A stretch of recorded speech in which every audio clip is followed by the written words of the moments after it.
Hi, I'm Courtney Larson and I'm the dietitian for Integrated Services at Kalamazoo. Today I'm going to show you how to make the veggie pesto penne pasta from our cookbook My Culinary Journey Part 2. So to start out, we have 2 tablespoons of pesto today. So this comes from a jar. I found it in the pasta aisle by all the pasta sauces.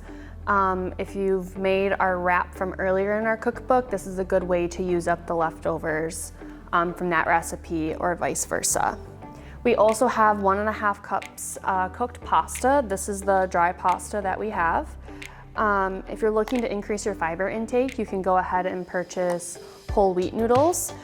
We just have regular today, but that's an easy swap and they're right next to each other in the pasta aisle. We have our pasta already cooked, so that's what we're gonna use today. And then we have a variety of veggies that we can add to the recipe. So there isn't anything specific that you need to put in there, but we're gonna put in some chopped tomato. We're gonna add some chopped red pepper. I thawed broccoli, so we're gonna add some thawed pre-frozen broccoli to our recipe. And then we also have some greens that I'm gonna cut up to put in the recipe. So to start out, what you would do is you'd have another pot here, and you'd have it on a burner, and you'd fill it 2/3 of the way full, and you'd let it come to a boil, and then pour in your pasta to cook. That pasta usually takes about 11 minutes to cook. While that's boiling and cooking is when you'll complete the other part of the recipe. So moving forward from that, we would have our vegetables already washed and chopped. Like I said, all of these are pre-cut for us. I'm gonna go ahead and I'm gonna cut the broccoli up a little bit more.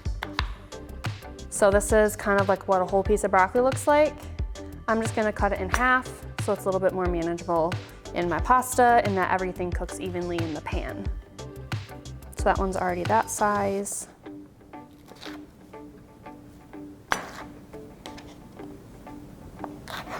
Okay, so I'm gonna set these aside and then I'm gonna chop my greens. So we have a couple different types of greens, all high in fiber, all high in antioxidants that are really great at reducing inflammation. I'm gonna go ahead and just break them down to a more manageable size. So again, they cook evenly in the pan. Now you can use the stems of these recipes. I'm not going to today, so I'm just gonna go ahead. You can use a knife or your fingers and just rip them off.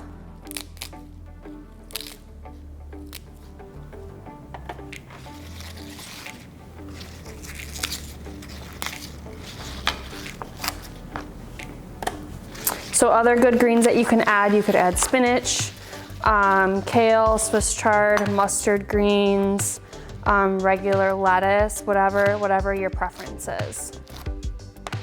Okay, so now that my veggies are prepped, I'm gonna move on to the next step. So I'm gonna take a little bit of oil or a little bit of water. I'm gonna add about 1 tablespoon or a spoonful to my pan to cook my vegetables. And if you find, depending on how hot you have your pan, mine's on low-medium heat, you can always add more water. So I'm gonna let myself feel a little bit of heat coming from this pan before I add my vegetables, but then I'm gonna add them and cook them down. Okay, so I can feel heat coming, so I'm gonna add my bell pepper, I'm gonna add my tomato, and I'm gonna add my greens. So I'm gonna wait a minute to add my broccoli, just because it was already frozen, so it's a little bit wet and mushy, so I don't want it to break down even further. So I'm gonna wait until these are almost done cooking to add this. So in our recipe today, it says in the directions that we wanna cover this and let it cook until it's all tender. However, if you don't have a lid at home like we don't have today, that's completely okay. As you can see, it's starting to sizzle, so it'll still cook well even if you don't have that lid. So I'm gonna let it continue to sizzle, and I'm gonna stir it around and saute it so that it cooks evenly.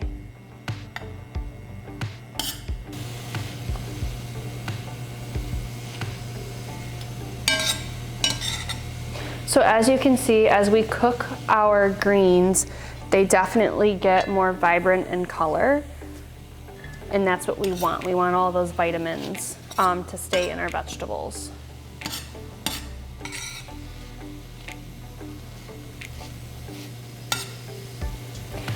So when your greens look like that, they still hold their shape, but they're not quite as tough as before, I'm gonna add my broccoli. So I don't want my food to burn, but I also don't want my broccoli to break down and get really mushy.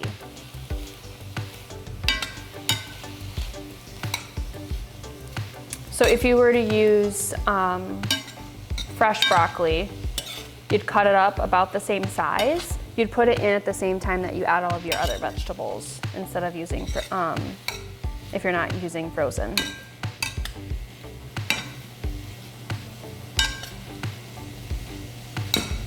I'm gonna let this cook until my broccoli comes up to temp as all the other vegetables. If you feel that your stuff is starting to burn, you can always take just a little bit more water and add it in and stir it around.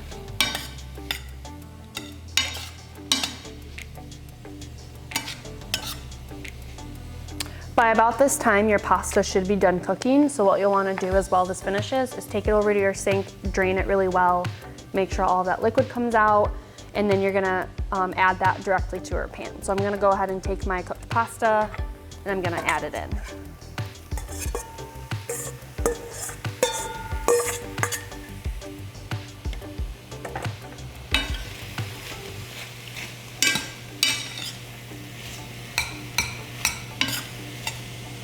And then I'm gonna go ahead and I'm gonna add my pesto as well.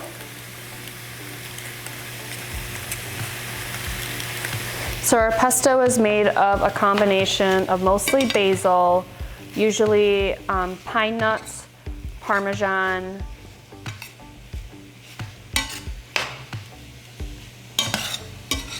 and it adds a really good flavor, and it usually has garlic in it.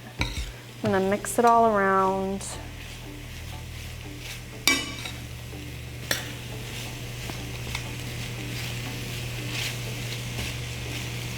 And then this is what it looks like when it's completed. I'm gonna go ahead and take it, and I'm gonna portion myself up some. So the serving size of this recipe makes 2 different servings. If you're gonna have it with some other food, you can decrease that, or you can break it up into more meals to eat later in the week.